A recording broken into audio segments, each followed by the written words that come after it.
ሁሉ አመስግኑ ይላል። እስኪ በሉ በሁሉ እንዳትረሱ። በሁሉ ምን በሉ? በሁሉ አመስግኑ ይላል ቅዱስ ጳውሎስ። ተሰሎንቄ ሰድራ በቆና ሸለኮፍ ሰቁደ ሰዴትራ ዋንመ ሁንዱማኑ ገለቴፈጣው ጀነ ጳውሎስ ለተሰሎንቄ ክርስቲያኖች ይህንን መልእክት ሲጽፍላቸው ስለ ሁለት መሰረታዊ ጉዳይ ነው። አንደኛ ክርስቲያኖች በሕይወት ዘመናቸው በዚህ ምድር ላይ ሲኖሩ የትኛውም አይነት ፈተና ቢገጥማቸው በየትኛውም አይነት ሕይወት ውስጥ ቢኖሩ የመጀመሪያው አመስጋኞች መሆን አለባቸው።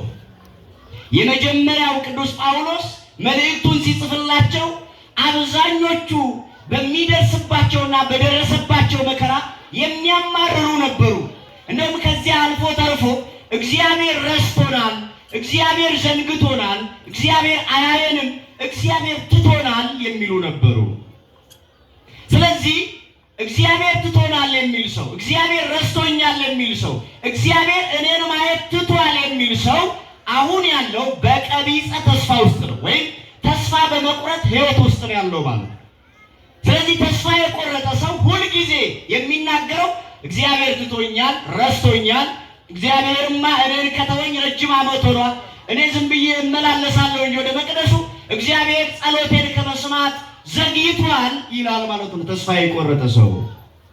ስለዚህ ቅዱስ ጳውሎስ በሚደርስባቸው መከራና ፈተና ተስፋ እንዳይቆርጡ የሚደርስባቸውን መከራና ፈተና ወደ መልካም ነገር እንዲቀይሩት ያ የሚደርስባቸው መከራ ለመልካም ነገር እንደሚሆን እንዲያስቡ በሁሉ አመስግኑ አላቸው። ቁልቁሉ ጳውሎስ ሰቦታ ወረ ተሰሎንቄ ዳፍ ጋፈር ጋሳ ከነበረሽ ዋኖ ሁንዱማን ገለቴፈዳት እንጂ ኡመኒ መጋለ ሰነ ኬሰ ጅራተን ሃርኪ ጫላን ሳኒ አብዲ ኩተኒ ጅራተን ቱሬ ወረ አብዲ ኩቲ ሰኬሰ ጅራተን ጋፈነ ከነሲን እንጂ ዋቀዮ ነደገቴ ዋቀዮ ነራንፈቴ አኒ ዋቀዮ ራብዲን ቀቡ ኤርቆ ዋቀዮ ዋየኮ ዲሴ በሮተ ባየለ ኮሲሴራ ከናፍ ዋቀዮ ነራንፈቴ ረደኒ ዋን ያደኒት አብዲ ኩተኒ ከናፍ ቁልቁሉም ጳውሎስ ዋን ሁንዱማን እዩ ገለቴፈዳው ዋን ሁንዱማን ከንገለቴፈተንታ ይዋርገተን ገለቴፈዳ ይወደብደንስ ገለቴፈዳ ይወድኩም ሰተን ገለቴፈዳ ይወፈያ ቀብዳት ይቀባተሪስ ገለቴፈዳ ዮ ብየ ኬሰ ጅራተን ገለቴፈዳ ዮ ብያ ባተሪስ ገለቴፈዳ ዮ ዋ ፈርካ ቀባተን ገለቴፈዳ ዮ ዋ ፈርካ ቀብደንስ ገለቴፈዳ ዮ ቆሮምስ ኬሰ ጅራተን ገለቴፈዳ ዮ ቆሮምስ አለ ጅራተንስ ገለቴፈዳ ዋን ሁንዱማኑ ገለቴፈዳ ዮ ገመቹ መነ ኬሰ ጅራት ገለቴፈዳ ገዲስ ዮ መነ ኬሰ ዱፌ ገለቴፈዳ የቹሳል በሁሉም አመስግኑ ማለቱ ብታገኙ አመስግኑ ብታጡም ደግሞ አመስግኑ ማለት ነው። እየሰማችሁ ነው አይደል? ቢኖራችሁ አመስግኑ፣ ብታጡ አመስግኑ። በጤና ብትኖሩ አመስግኑ፣ ጤናም ባይኖራችሁ አመስግኑ። አያችሁ፣ በሀገር ውስጥ ብትኖሩ አመስግኑ፣ ከሀገር ውጭ በስደትም ዓለም ብትኖሩ አመስግኑ። በሁሉ አመስግኑ ማለት ሲኖራችሁ አመስግኑ፣ ሳይኖራችሁም አመስግኑ። በጤና ብትኖሩ አመስግኑ፣ ጤናም ባይኖራችሁ አመስግኑ። በሁሉ አመስግኑ አለ ቅዱስ ጳውሎስ። የተወደዳችሁ ክርስቲያኖች ይሄን ብቻ አይደለም፣ ይቀጥልና ሐዋርያው ምን ይላቸዋል መስላችሁ? ሳታቋርጡ ጸልዩ ይላቸዋል። ሳታቋርጡ ምን በሉ? ምን በሉ? ሳታቋርጡ ጸልዩ ማለት ከታጠፈ ሳይዘረጋ፣ ከተዘረጋ ሳይታጠፍ፣ ከቆማችሁ ሳትቀመጡ፣ ከተቀመጣችሁ ሳትቆሙ ማለቱ አይደለም። እንዲህ ብቻ ማለቱ አይደለም። ብንችል መልካም ነው። ነገር ግን ሳታቋርጡ ጸልዩ ማለቱ ኦርቶዶክሳዊ ተዋሕዶ ቤተክርስቲያናችን 7 የጸሎት ሰዓታት አሏት። አሁን ወደ እናንተ መጣለው ጥያቄ አለኝ። 7 የጸሎት ጊዜያት አሏት ቤተክርስቲያን። አንድ ክርስቲያን በዚህ ምድር ላይ ሲኖር 7ቱንም የጸሎት ሰዓታት መጸለይ መቻል አለበት። 7 አጽዋማት አሏት፣ 7 የጸሎት ሰዓታት አሏት። እስቲ ከ7ቱ አጽዋማት መካከል የትኛውን ጾም ነው የምትጾሙት? 7ቱንም የቤተ ክርስቲያንን ስርዓት ጠብቀን 7ቱንም እንጾማለን የምትሉ ሰዎች እግዚአብሔር ያውቃቸዋል። እስቲ እግዚአብሔርን አመስግኑ። ደስ ያለንን ነው የምንጾመው፣ ደግሞ ያልቻለውን አንጾምም የምትሉ ደግሞ አጨብጭቡ። ሰው ምን ይለኛል ብላችሁ አይደለም፣ ራሳችሁን ስለምታውቁ ነው። በጣም መልካም። እግዚአብሔር በጾም ያበርታችሁ። ወደ መጀመሪያው ልምጣ። እስኪ በቀን አንድ ክርስቲያን 7 ጊዜ መጸለይ መቻል አለበት፣ ወይም 7 የጸሎት ሰዓታት አሉ። በ24 ሰዓት ውስጥ አንድ ክርስቲያን 7 ጊዜ መጸለይ አለበት። እስቲ 7ቱንም ጊዜና ሰዓት ጠብቃችሁ የምትጸልዩ አመስግኑ። በጣም ጥሩ።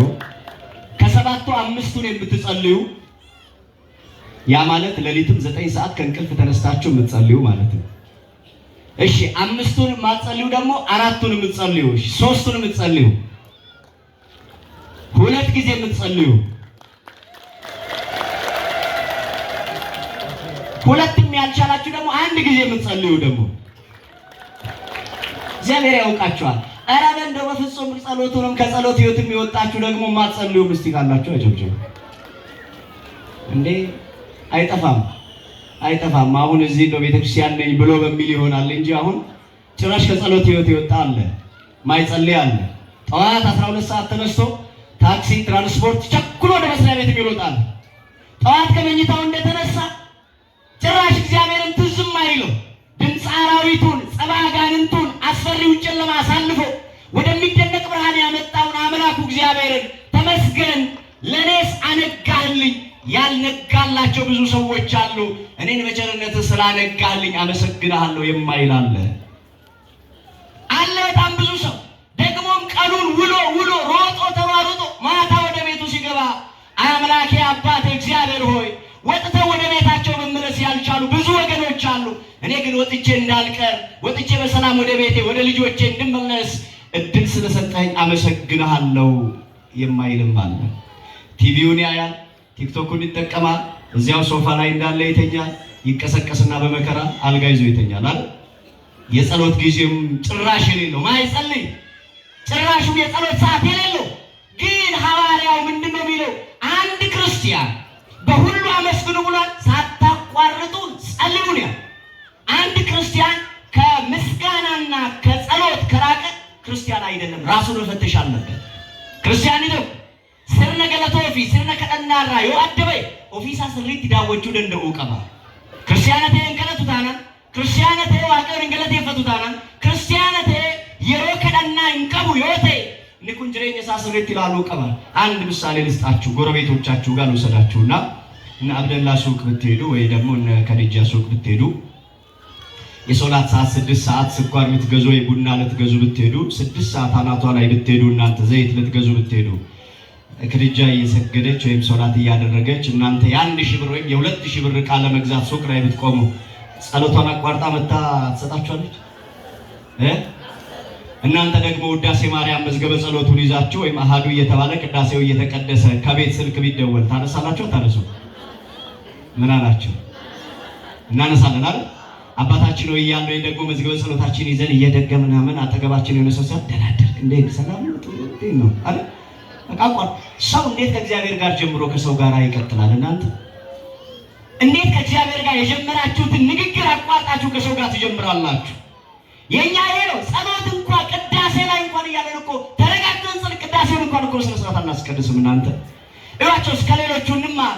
ተአምር የ5000 ዕቃ ብትገዟቸው ሄዳችሁ ከሱቅ ከጎረቤቶቻችሁ የጸሎት ሰዓታቸውን አቋርጠው አይሰጧቸውም። 5000 ብራችሁን ይዛችሁ ትመለሳላችሁ እንጂ እናንተ ብትሆኑ ግን አባታችን ሆይ እያላችሁ ያችን አባታችን ሆይ ሳንጨርስ እርግጠኛ ነኝ እንደው ስልካችን ቢደወል እናነሳለን። ከዛ ጨርሰን ደግሞ ወደ ሐሳባችን እንመለሳለን። እንዲህ ነን። አያችሁ፣ ሳታቋርጡ ጸልዩ የተባልነው በነገሮች ከእግዚአብሔር ጋር ሰው ከእግዚአብሔር ጋር ጉዳይ ይዞ ሰው ከእግዚአብሔር ጋር ንግግር ይዞ ሰው ከሰማያዊ ጉዳይ ጋር ንግግር ይዞ እንዴት ከምድራዊ ሐሳብ ጋር ሐሳቡን ይጀምራል? እናንተ ራሳችንን እየተወደዳችሁ ክርስቲያኖች ሳታቋርጡ ጸልዩ፣ በሁሉም አመስግኑ የተባለው። አሁን እኔ አንድ ጥያቄ ልጠይቃችሁ። እስቲ ባለትዳሮች ብቻ በትዳራችሁ እግዚአብሔርን ታመሰግናላችሁ? ጠየኳችሁ። ትዳር እንዴት ነው ተብላችሁ ስትጠየቁ እግዚአብሔር ይመስገን መድኃኔዓለም ይመስገን። የኔ ትዳር እኮ ለኔ አይነቱ ትዳር የትም ቦታ የለም። እሱን የሰጠኝ አምላክ ይመስገን፣ እሷን የሰጠኝ አምላክ ይመስገን ብላችሁ ታመሰግናላችሁ ባለትዳሮች? ትዳር እንዴት ነው ይባላል? ከኔ ትዳርማ ቆሞ ይቀር ይሻላል የሚለው አይብስም። በዚህ ዝም ምን እኔ እኮ ትዳር ጦር ሜዳ እኮ ነው የምኖረው እኮ። አሁን ባለቤቴ ቤት ውስጥ ውጭ ላይ እንደምታያት ቤት እኮ ሰይጣን ናት የሚል ባል አለ። መሪው እኮ አንተ ነህ። እሷ ሰይጣን ብትሆን አንተ መሪው ነው። የዚያ ቤት መሪ ራስ አንተ ነህ። ስለዚህ እሷ ሰይጣን ከሆነች የሰይጣኑ ራስ ማን ነው ማለት ነው? አንተ ትሆናለህ ማለት ነው። ስለዚህ ሰው እንዴት በትዳሩ አያመሰግንም? እንዴት በትዳሩ እግዚአብሔርን አያመሰግንም? አንዳንድ ጊዜ በጸሎት ለምናችሁ እግዚአብሔርን ጠይቃችሁ ፍሬ ሰጥቷችሁ በትዳር ውስጥ ልጅ አግኝታችሁ፣ በልጃችሁ ግን ስንቶቻችሁ ደስተኞች ናችሁ? በልጆቻችሁ ስንቶቻችሁ ደስተኞች ናችሁ? ዳይበ ኬሰሪት ሜቀን ኬሰቱ ገመዳ ጋይለ ኬሰሪት ጎዶ ኬሰሪት ገመዱ ዋቀን ገለቴ ፈቱ ጎዶ ኬሰሪት ጎዶ አከሲ ዋቀ ዋና ከነፍ የተን ገለቴ ፈቱ ከንኮረና በቴ ሀፊ ወይ እንጀዱ ነው ባየጅራ በረከና ጋይለ ሳቲ ቢዩ አመነማ ከንታን ነው ባየጅራ በረከና ከናፍ እሺ ወዲ ጋይለ ኬሰሪት አከሚን ዋቀ ኬሰን ገለቴ ፈቱ ጋይለ ኬሰን ኬሰቱ ዋቀን ሙለታ ዋቀዮን እምቤከማ መነ ኬሰን እግዚአብሔር ይታያል ይገለጣል በእናንተ ትዳር ውስጥ አለ እግዚአብሔር። እሺ ባለ ትዳሮችን ላቆይና ወደ ነጋዴዎች ልምጣ። ነጋዴዎች 10,000 20,000 30 40 50 አትርፋችሁ የምትሉ ትኖራላችሁ። 500 አትርፋችሁ የምትሉ ትኖራላችሁ። በንግዳችሁ እግዚአብሔርን ታመሰግናላችሁ። ስራ እንዴት ነው ስንባል ምንድነው መልሳችሁ? ኧረ ግብሩ አናታችን ላይ ወጥቶ አቤት ቤት ኪራዩ አናታችን ላይ ወጥቶ ምን ስራ ነው? በቃ ይሄን ስራ ካልተውኩት በስተቀር እንደው ምን ስራ እኮ በቃ እንዲሁ ቁጭ ብለን ነው የምንውለው። ስራ የለ፣ በዛ ላይ ግብር 3 ወር ሆኗል። አቤት እሺ ጥሩ ግን ደግሞ እኮ እንሰራለን አይደል? ነጋዴዎች፣ መንግስት ሰራተኞች ስጠይቃችሁ እስቲ እናንተ በስራችሁ ደስተኞች ናችሁ? እግዚአብሔርን ታመሰግናላችሁ? ስራ እንዴት ነው? ኧረ በስመ አብ የኔ ስራ እቤት ከማሩ ብዬ እኮ እዛ ሄጄ ዝም ብዬ ቢሮ ቁጭ ብዬ እሆናለሁ እንጂ የሚመጣው ደሞዝም ወራ ያደርስ። ሹፌሮች ጋር የሚሄዱ እንዴት ነው ሹፌሩ ስራ ጥሩ? ኧረ ነዳጅ ሰማይ ነክቶ ይላል እሱ ነው። እስቲ ማን ነው እግዚአብሔርን ባለው ነገር ላይ እግዚአብሔርን የሚያመሰግነው? የትኛው ነው አመስጋኝ? እናንተ የተወደዳችሁ ክርስቲያኖች አንድ ጥያቄ ልጠይቃችሁ። ሰማይን ከፍቶ ዝናብ የሚሰጠን ማን ነው? እርግጠኛ ናችሁ? ሰማይን ከፍቶ ዝናብ የሚሰጠን ማን ነው? ፀሐይን በገባው ሰዓት የሚያወጣ የሚያሽከርክራት ማን ነው? አሁን ዝናብ ባያዘንብ ፀሐይን ቢከለክለን ይችላል አይችልም? ስለዚህ ፀሐይ እግዚአብሔርን አመስግናችኋል። ስለዚህ ስለ ማለዳው አብርሃም እናንተ አሁን ደስ እያላችሁ እየሞቅን ነው ፀሐይዋ። ግን ደግሞ እኮ ሰው 3 ሰው 4 ሰው ተሸክሞ እኮ ወደ ፀሐይ የሚያወጣው ስንት አልጋ ላይ የቀረ ደግሞ አለ። ፀሐይ የሚናፍቀው እንዳትረሱ።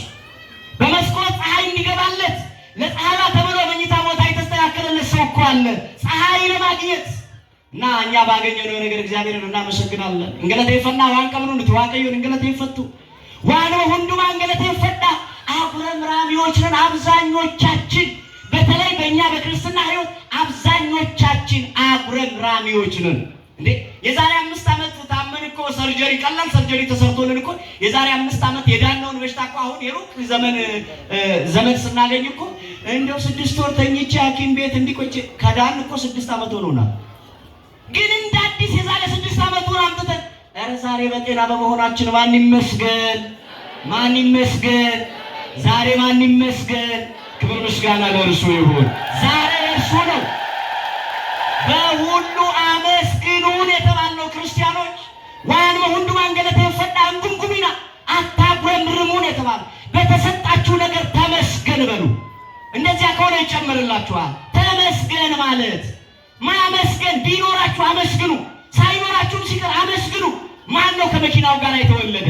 ማን ነው ከህንፃው ጋር የተወለደ? ሁላችንም እርቃናችንን የመጣ ነው። ስንሄድም እርቃናችንን ነው የምንሄደው። ማን ነው ከነ ሀብቱ? ማን ነው ከገንዘቡ ጋር? ማን ነው ከሀብቱ ጋር የሚከበር? የዓለማችን ቁጥር 1 ባለሀብት ባለፈው ከ1 ወር ነው ከ2 ወር በፊት የተናገረውን ሰምታችኋል። የዓለማችን ቁጥር 1 ሀብታም ባለጸጋ የተባለው ቃለ መጠይቅ ሲደረግለት ምንድነው አሁን አንተ ምንድነው የሚያስቸግር ምንድነው የሚያስጨንቅ ሲባል እኔ ሰላም የነሳኝ የገንዘቤ ብዛት ነው አለ። የምን ብዛት? ለካ ገንዘብም ሲበዛ ለካ ሰላም ይነሳል። እናንተ ለካ ገንዘብ ጤና ይነሳል እኮ ገንዘብ ያላቸው ሰዎች አብዛኛው ዘመናዊ የ500 እና የ1 ሚሊዮን አልጋ ላይ ይተኛሉ። እግዚአብሔር ምስክሬ ነው፣ እንቅልፍ ግን የላቸውም። በጣም ለስላሳ የሆነ የቱርክ የምናምን ብርድ ልብስ ለብሰው ይተኛሉ፣ አንሶላ ደርበው ይተኛሉ። ግን የቁንጫን እርምጃ ይሰማሉ። ያ ማለት እንቅልፍ የላቸውም ማለት አይተኙም። እዋት ምስኪኗን የኔሪት ድሃ በእግዚአብሔር ደጅ ላይ የወደቀችውን ድሃ እዋት ተመልከቱ እስቲ። ድሆችን ከሌሊቱ 8 ሰዓት መጣችሁ ልትመጸውቷቸው ብትነካኳቸው አይሰሙም፣ ያንኳርፋሉ፣ ያንኮራፋሉ፣ አይሰሙም። ሰው እንደ ሲሚንቶ ላይ ተኝቶ ሰላም እንቅልፍ ይተኛል።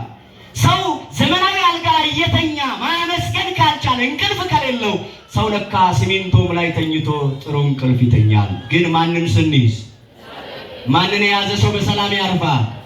እግዚአብሔርን የያዘ ሰው ዋቀዮን ነምኒ ቀበት ነምኒ ዋቀዮን ድሬኝ ሳክ የሰጥ ቀበት ህሪበ ነጋቡና ህሪበ ፈያጪ ሴቡና አመከኑት ህሪበ ዳብነ ዋቀዮን ዲሴ ዋንተ ይረቱ ዋኒር ከነ ነማ አንጎ ቀቡ ፊራ ኬኛ ወይ አንቴ ኬኛ ወይ ለሚ ኬኛ ወይ ትርከነ ህሪበ ቀብኑ ነጋን ቀብኑ ሰላም የለንም። የተደገፍንባቸው በመናውቃቸው ገንዘብ ባላቸው ወይም ስልጣን ባላቸው ሰዎች ነው። አብዛኛው ሰው ተስፋ የሚያደርገው ከእግዚአብሔር በላይ ቀበሌ ውስጥ ያለው ወዳጁ ያ ቅድሚያ ስኳር የሚሰጠው ያ ያለ ኮፖን ስኳር ሊሰጠው የሚችለው ሰው እኔ እግዚአብሔር ቀበሌ ላይ እኮ እኔ ብሄድ የሚሉ ሰዎች አሉ። ቀበሌ ላይ በአንድ ስልክ ጉዳይ ያስፈጽማሉ የሚሉ ሰዎች አሉ። ኧረ ግድ የላቸውም። ሁሉም ያልፋል። አያልፍም እንዴ? አያልፍም ወይ? ያልፋል። በሁሉ አመስጋኞች እንድንሆን በተለይ በክርስትና ሕይወት በተለይ እኛ ሀገራችን በሰማይ ነው የምንል ሀገራችን ሰማያዊ ነን የምንል ሰማያውያን ዜጎች በሁሉ ማመስገን መቻል አለብን። እኔ አንድ ጥቂት ምሳሌ ልንገራችሁ። ይኸውላችሁ በምስጋና ምን እናገኛለን ካላችሁ ምስጋና እድሜ ይጨምራል። ሰማችሁ? ምስጋና ምን ይጨምራል? እድሜያችሁ እንዲረዝም ትፈልጋላችሁ? በዚህ ምድር ላይ መቆየት ትፈልጋላችሁ? አመስጋኞች ሁኑ።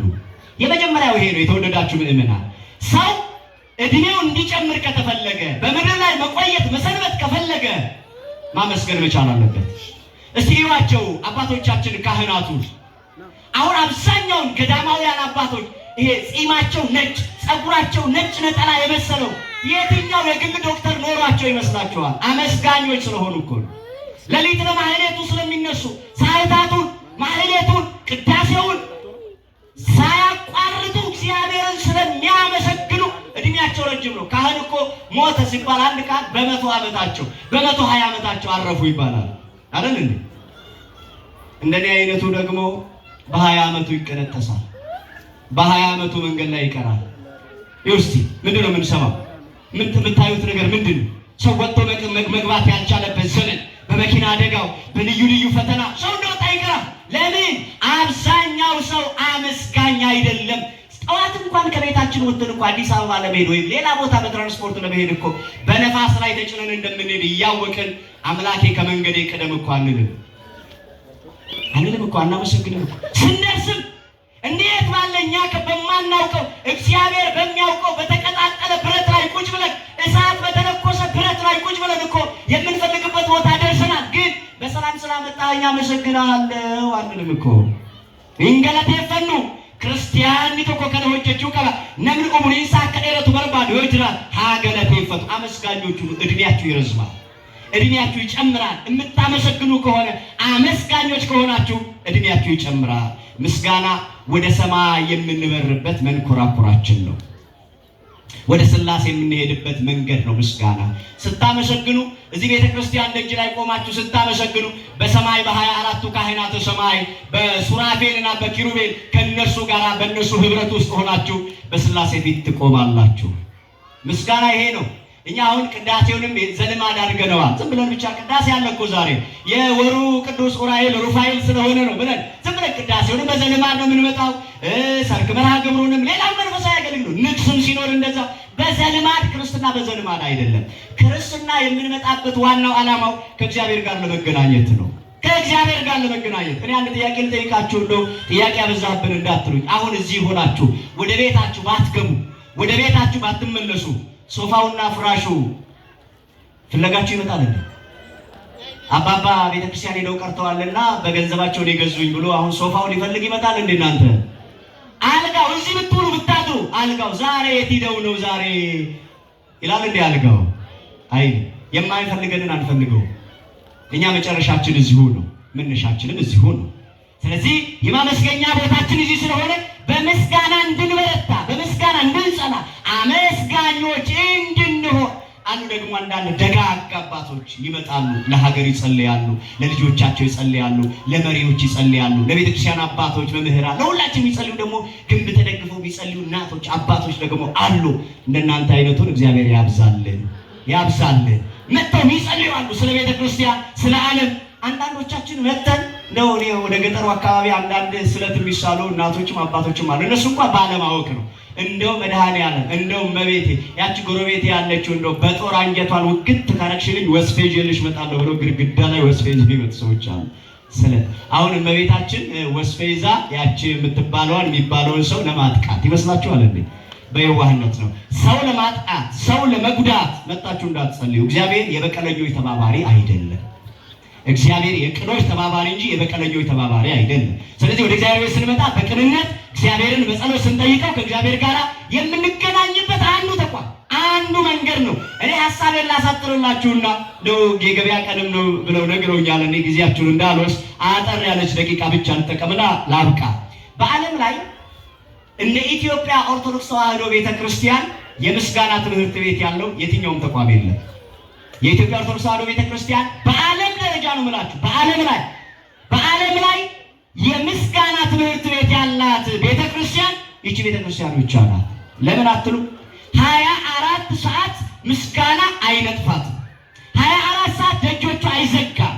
ምናልባት እዚህ እንኳን ቤተክርስቲያን ቢዘጋ አገልግሎት ባይኖር ሌሎች ገዳማት ላይ ብትሄዱ 24 ሰዓት ገዳም አይዘጋም፣ በር አይዘጋም። 24 ሰዓት ምስጋና አይቋረጥበትም። ለምን መሰላችሁ? ምስጋና ወደ ሰማይ የምንበርበት ይህንን ደመና ሰንጥቀን በስላሴ ፊት የምንቆምበት መንኩራኩራችን ስለሆነ ነው። እንደውም የሚገርማችሁ ቤተክርስቲያን ለምስጋና ብላ የምታሰለጥናቸው ስልጡን አሏት። ለምስጋና ብቻ ብላ የምታሰለጥናቸው አዋቂዎች አሏት። ይሄ የአብነት ትምህርት ቤትን ይዋቸው የአብነት ተማሪዎችን የሚሰለጥኑት አሁን የአብነት ትምህርት ቤት አካባቢ ሄዳችሁ ስትሄዱ አንዱ ተንስ ይላል ዜማው፣ አንዱ ደግሞ ጸልዩን ያጠናል፣ አንዱ ዳዊት ይደግማል፣ አንዱ ውዳሴ ማርያም ዜማ ያጠናል፣ አንዱ ሌላው፣ አንዱ አቋቋም፣ አንዱ ቅኔ ዘርፋል፣ አንዱ እያንዳንዳቸው ሄዳችሁ ያ ሁሉም ያጠናው ለደሞዝ ወይም ለእንጀራ ብቻ አይደለም። ቤተ ክርስቲያን ለምስጋና የምታሰለጥናቸው ስልጡኖች ናቸው። የትኛውም ቤተ እምነት ብትሄዱ የአብነት ትምህርት ቤት የላቸውም። የትኛውም ቤተ እምነት ላይ ብትሄዱ የአብነት ተማሪዎች የላቸውም፣ የምስጋና ትምህርት ቤት የላቸውም። እያቸው እስቲ አሁን እቺ ቤተክርስቲያን ዛሬ ሌሊት ማህሌት ነበር አይደል? ነው ወይስ አልነበራችሁም? ማህሌት ነበር አይደል? ባትመጡ እንኳን ድምፁን ሰምታችኋል አይደል? ካህናቱ አሁን ማህሌት ነበር። ማህሌቱ ስንት ሰዓት እንደጀመረ ይሁንና አሁን እስካሁን ድረስ አልተቋረጠም። ደግሞ ንግስ ቢኖር በዓል ቢኖር ደግሞ እስከ 8 ሰዓት ይቀጥላል። ከዛ የሆነ ሰዓት እናርፍና ደግሞ ቀጥለን ደግሞ የሰርክ መርሃ ግብሩ ይመጣል። እንዲሁ 24 ሰዓት ምስጋና የማይነጥፍባት የምስጋና ምንጭ የምስጋና ቤታችን ይህች ኦርቶዶክሳዊት ተዋሕዶ ቤተክርስቲያን ናት። ክብር ምስጋና ለአምላካችን ይሁን። ይህች ምስጋና ቤት ስለሆነች አንዳንዶቹን ታስጨንቃለች፣ ለአንዳንዶች አትመችም። ይህች ቤት ሰማችሁኛል? ለአንዳንዶች አትመችም። ለምን መሰላችሁ? በቃ ምስጋና አክራሪ ናት። ለምን መሰላችሁ? ከክርስቶስ ጋር ያላት ግንኙነት የጠበቀ ስለሆነ ዕለት ታስታውሳላችሁ? የዛሬ 3 ዓመት 4 ዓመት በኮሮና ሰዓት ሁሉም የሌሎች ቤተ እምነቶች ቸርቾች ሲዘጉ የሸረሪት ድር ሲገባባቸው እቺ ቤተክርስቲያን በሮቿ ተዘግተዋል እንዴ? በ5 ሰሞነኛ ትቀደስ ነበር። ለምን?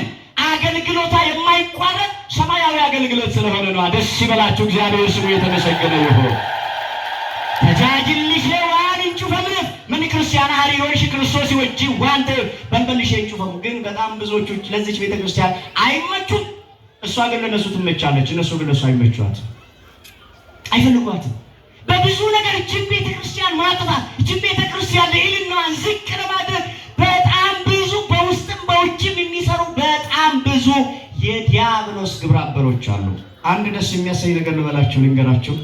ቤተክርስቲያን በዮዲት ዘመን፣ ቤተክርስቲያን በግራኝ አህመድ ዘመን፣ ቤተክርስቲያን በነ ዲዮቅልጥያኖስ ዘመን፣ ቤተክርስቲያን በነ መክስሚያኖስ ዘመን፣ ቤተክርስቲያን በነ ትራጂያን ዘመን፣ ቤተክርስቲያን በሌሎቹ በነ እለእስክንድሮስ በነ ናቡከደነጾር ዘመን በብዙ ነገር ተፈትና እናጠፋታለን እያሉ መቅደሷን ሲያቃጥሉ፣ እነሱ በእንጨት የተሰራውን መቅደስ ሲያቃጥሉ፣ ልጆቿ ደግሞ በወርቅና በእንቁ ይሰሯታል። ክብር ምስጋና ለሥላሴ ይሁን። እኛ ነን ማለት ነው።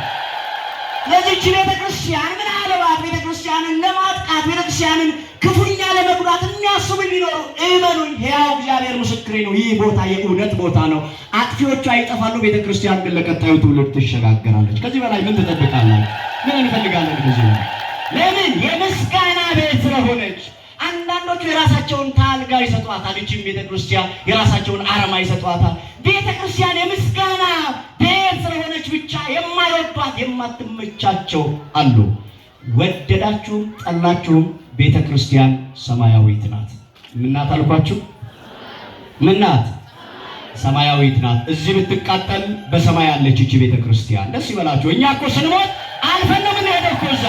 ከቤተክርስቲያን ወደ ቤተክርስቲያን እኮ የምንሸጋገረው። እናንተ ምን ክርስቲያናት ትጨና በርኑት አሲዮን ኩንጉበት ይወበደ ኢሰም ጉበት ለሰን በነት ትጨና ማሲዮን ዶገለታ ቀብረ የምስጋና ቦታ አለ።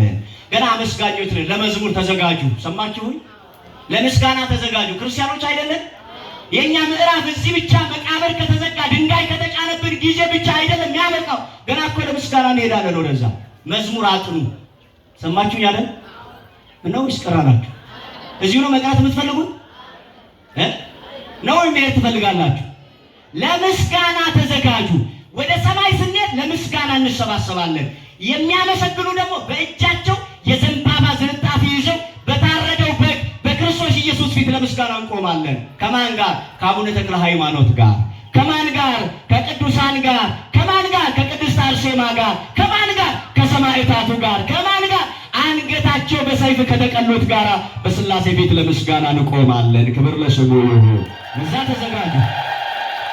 የመጨረሻ የምስጋና ጥቅሙን ብቻ ልንገራችሁ። በምስጋና ምን እናገኛለን ካላችሁ አንድ ነገር ብቻ ልንገራችሁና ጨረስ። አበዛው? በእውነት በስቷል ካላችሁ ልል በሉት ብያለሁ።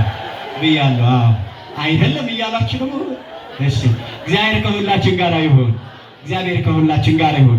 በምስጋና ምን እናገኛለን ካላችሁ አንድ አጭር ነገር ብቻ ልንገራችሁና ልጨርስ። የመጀመሪያው በተለይ በዚህ በአንደኛ ነገሥት ምዕራፍ 4 ቁጥር 8 ላይ አንድ አስገራሚ ለዚህ ሐሳብ የሚስማማ አንድ ታሪክ አለ። የእግዚአብሔር ሰው ኤልሳ ይባላል። የነቢዩ ኤልያስ ደቀ መዝሙር ነውና ወደ አንድ ሀገር ይሄዳል አገልግሎት እና ሱነም የምትባል አንድ ከተማ ደረሰ። በሱነም ሁለት ባልና ሚስት ይኖራሉ። ግን የሚገርማቸው አብረው እየኖሩ አመስጋኞች ነበሩ። ምኖች ነበሩ? ባልና ሚስት ናቸው። ልጅ የላቸውም። ሀብት ሞልቷል፣ ሁሉ ነገር ሞልቷል። ልጅ የላቸውም። ግን ልጅ ሳይኖራቸው እግዚአብሔርን ያመሰግናሉ። ባለትዳሮች፣ ጀማሪዎች፣ ዓመት 2 ዓመት ገና በትዳር ውስጥ ያላችሁ ገና ተጋብታችሁ በዓመታችሁ ልጅ ባይመጣ በ2 ዓመት ልጅ ባይመጣ እንዳትፋቱ። እግዚአብሔር መፋታትን እጠላለሁ ይላል። ሰማችሁ? ምን እጠላለሁ? መፋታትን። እንደ ወላጆችም ሌሎችም ካላችሁ በእንደነዚህ አይነት ጉዳዮች ጣልቃ የምትገቡ ፍርዱ ከእግዚአብሔር ነውና እንዳትቀጡ። ፍታት። ካልወለደችን ለምን እንሰራለን? ፍታ። አራፍቺው ወንድ ሞልቷል ሴት ሞልታለች የምትሉ ካላችሁ ፍዳው ከእግዚአብሔር ዘንድ ይበረታባችኋል እንዳትሉ። እግዚአብሔር መፋታትን እጠላለሁ ይላል እና በትዳር አብረው ይኖራሉ። ልጅ የለም። አንድ ቀን የእግዚአብሔር ሰው ነብዩ ኤልሳ ወደ ሱነም ሲገባ ያቺ ሴት እንግዳ ተቀባይ ናትና ኤልሳን አይታው ባሏን አንድ ጥያቄ ጠየቀችው። ጌታዬ አንድ እግዚአብሔር ሰው በዚህ በመንገዳችን ላይ ያልፋል፣ እባክህ ሁል ጊዜ ነው የሚመጣውና አንዳንድ ቀን እኛ ቤት ገባ ብሎ እንደውስጥ ውሃ ጠጥቶ እንጀራ በልቶ እንዲሄድ እባክህ እንፍቀድለት አለች። እንዴ ቤት እግዚአብሔር ነው ይግባ። ቤቴ ማን ነው? ጥያቄ ልጠይቅ። አከራዮች ቤቴ ማን ነው? አሁን አከራዮችን ብቻ ነው፣ ተከራዮች አይደለም። አከራዮች ቤቴ ማን ነው? ተከራዮች ቤቴ ማን ነው? ያከራይ እንዳትሉኝ አይደል? አከራዮች ቤቴ ማን ነው?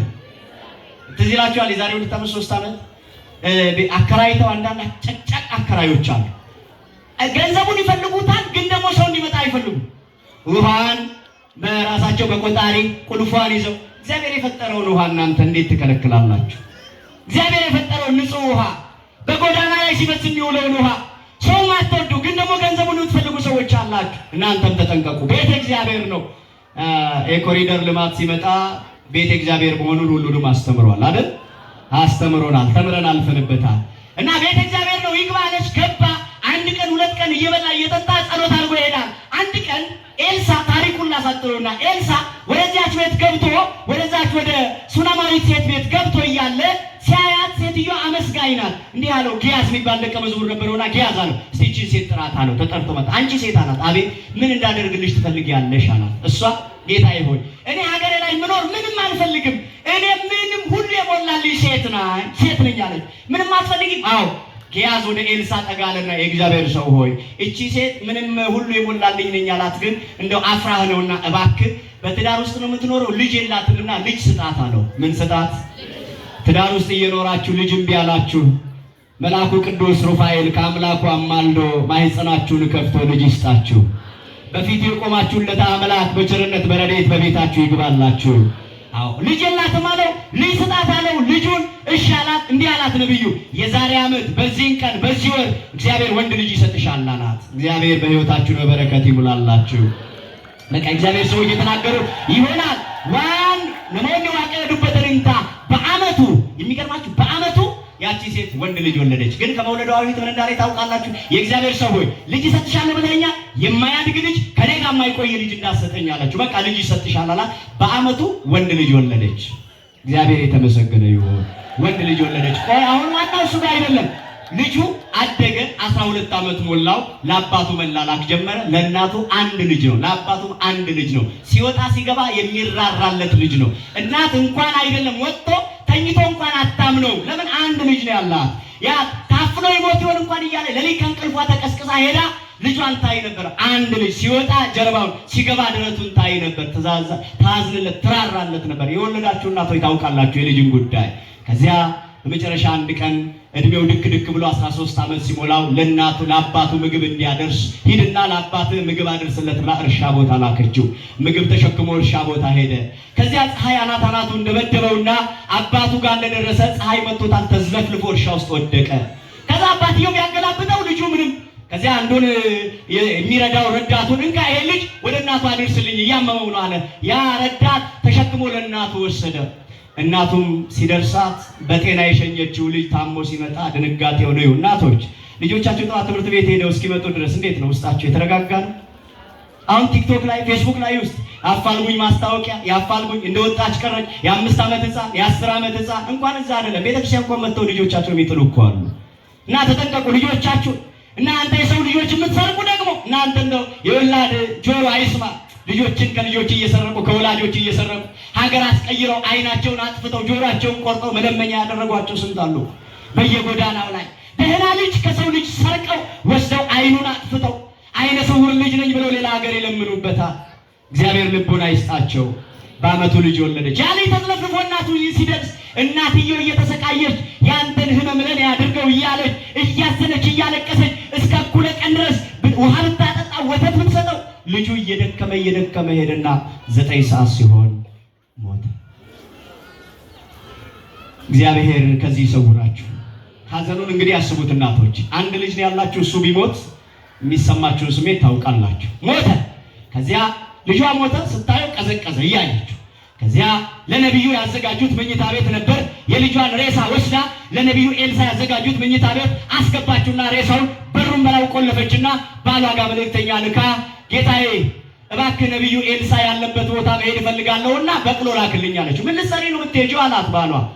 አይ ፈልጌው ነው እንደው ፈልገዋለሁ እሱ ጋር ሄዳለሁ። ልጅ ሞቷል አላለችው። ልጅ ሞቷል ቶሎ ድረስ አላለችም። እንዲህ አይነት ብልህ እናቶች እኮ አሉ ዛሬ። ልጅ ሞቷል ሳትለው ነቢዩ ጋር ሄዳል። እንዴ በሰላም ነው የምትሄጂው አላት። አዎ በሰላም ነው። እሺ ሂጂ ብሎ በቅሎ ላከላት። ሬሳው ላይ በር ዘግታ ነቢዩን ፍለጋ ሄደች። የአንድ ቀን መንገድ የሚያህል ነው ሄደች። ስትደርስ ነቢዩ ተራራ ቀርሜሎስ ተራራ ላይ ሆኖ ይጸልያል። ከዛ ኪያስ አያት። ከተራራው በታች በበቅሎ ስትመጣየና ሄዶ ነቢዩ ጋር ነቢዩን እንዲህ አለ፣ እግዚአብሔር ሰው ሆይ ያቺ እዛ ሱናማዊቷ ሴት በበቅሎ እየመጣች ነው፣ ከተራራው በታች እያየኋት ነው አለ። እባክህ አለው ኪያስን ሂድና ተራራውን ስትወጣ እንዳይደክማት በሰላም ነው የመጣሽ ወይ ደህና ነሽ ወይ ብለህ ጠይቃት አለው። ኪያስ ከተራራው ላይ እየተንደረደረ ወርዶ ሄዶ አንቺ ሴት በሰላም ነው የመጣሽው ደህና ነሽ ወይ አላት። ደህና ነኝ አለች። ምንድን ነኝ? ደህና ናት። ግን ደህና ናት ወይ? እናንተ አሁን በማርያም አሁን ቤታችሁ ውስጥ አያምጣውና ሬሳ ቢኖር ትመጣላችሁ አሁን ለማስቀደስ? የሞተ ሰው አይደለም የቅርብ ሰው አይደለም እኮ የሩቅ ሰው መርዶ ብትሰሙ ትመጣላችሁ? አንመጣም። እሷ ግን ሬሳው ላይ የልጇ ሬሳ ላይ በር ዘግታ ቤተክርስቲያን ሄደች። እንደው ትናንት ማታ ነው ያየሁት፣ አንድ ሚዲያ ላይ ያያችሁ ትኖራላችሁ።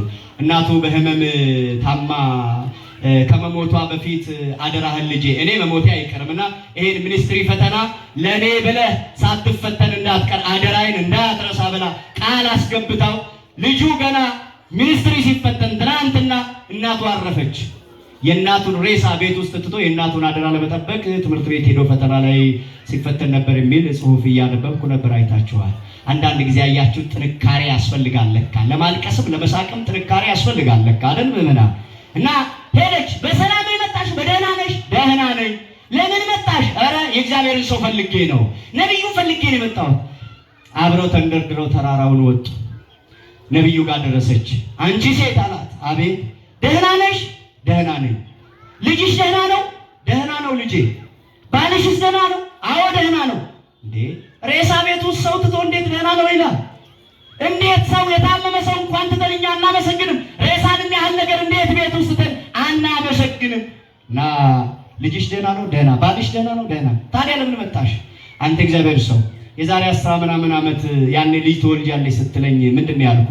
ከኔ ጋር የማይኖር ልጅ የማያድግ ልጅ እንዳሰጠኛል አልኩ ብለሽኛል። በቃ ልጄ ሞቷል። ይሄንን ልነግርህ ነው የመጣሁት። አሁን ልጄን ሬሳውን ቤት ውስጥ ትቼ ነው የመጣሁት። ይሄን ልነግርህ ነው የመጣሁት። አሁን ወደ ቤት እመለሳለሁ አለችው። ከዛ ነብዩ ምን አለ? ገያዝን ቶሎ በትሬን ያዝና ከሷ ጋር አብረህ ሂድና በትሬን ሬሳው ላይ አስተኛው አለው።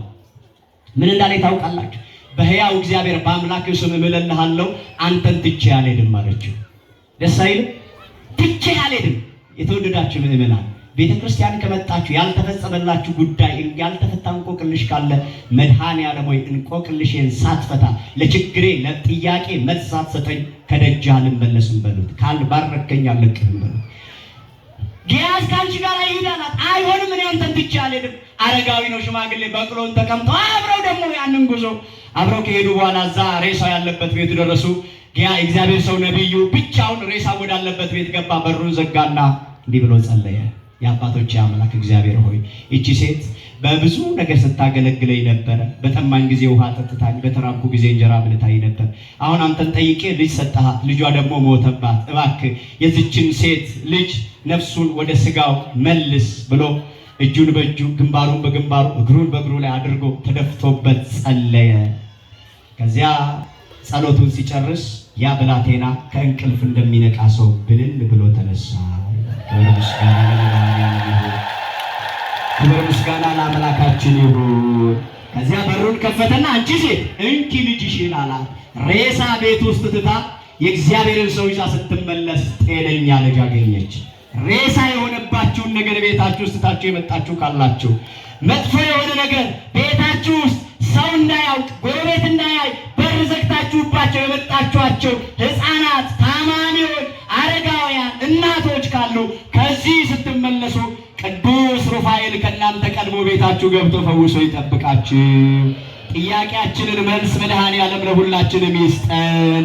በሁሉ አመስግኑ ተብለናል። ያቺ ሴት በማመስገኗ የሞተ ልጇ ሕይወት አግኝቶ በሕይወት ቆሟልና የሞተ ትዳራችሁ፣ የሞተ ንግዳችሁ፣ የሞተ ጤናችሁ፣ የሞተ ኑሯችሁ፣ የሞተ ሰፈራችሁ፣ የሞተ ማንነታችሁ በመድኃኔዓለም በኢየሱስ ክርስቶስ ቸርነት ሕይወት ዘርቶ ይጠብቃችሁ። ይቆየን።